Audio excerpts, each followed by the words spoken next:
Hello, Dimsdale. I'm Jet You Betcha with today's editorial, which technically makes it a Jetatorial. A Delta Airlines flight from Salt Lake City to Amsterdam diverted to Minneapolis-St. Paul after encountering severe turbulence on Wednesday. Flight 56, an Airbus A330-900 carrying 275 passengers and 13 crew members, landed safely shortly before 8 p.m. local time. The Minneapolis-St. Paul Fire Department and paramedics treated passengers at the gate, with 25 people taken to hospitals for evaluation and care. Passenger Leanne Nash described the turbulence as sudden and forceful, and unbuckled passengers and service carts were thrown into the air, causing multiple injuries. Nash praised the flight attendants for remaining calm and responsive during the incident. Delta confirmed the hospitalizations and said affected passengers are receiving assistance. The Federal Aviation Administration has launched an investigation into the event. In other developments, the Interstate 95 corridor from New York City to Washington, D.C. is preparing for severe flooding on Thursday, as storms may bring rainfall rates up to 3 inches per hour. Widespread totals of 1 to 3 inches are expected, with isolated spots receiving 5 to 8 inches.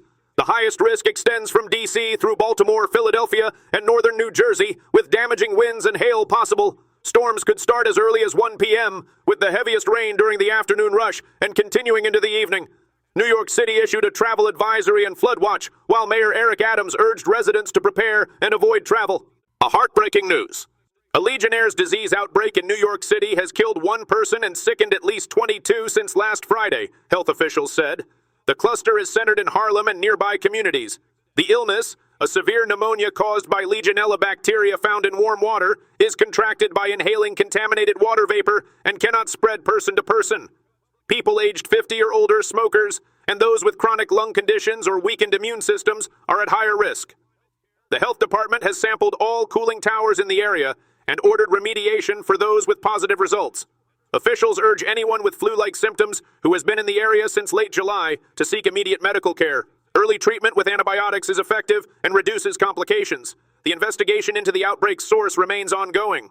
In other developments, a 17-year-old boy suffered significant thermal burns to his foot and ankle on Monday while hiking near the Lone Star Geyser close to Old Faithful in Yellowstone National Park, officials said. The National Park Service reported that the teen broke through a thin crust in a thermal area, exposing him to scalding water beneath. Emergency medical staff treated him before transferring him to a hospital. NPS emphasized that boardwalks and designated trails protect both visitors and fragile thermal features, warning that hot spring water can cause severe or fatal burns. Swimming or soaking in Yellowstone's hot springs is prohibited, and over 20 people have died from thermal burns after entering or falling into hot springs. The incident remains under investigation, and no additional details about the victim have been released. From all of us here, stay classy, Dimsdale.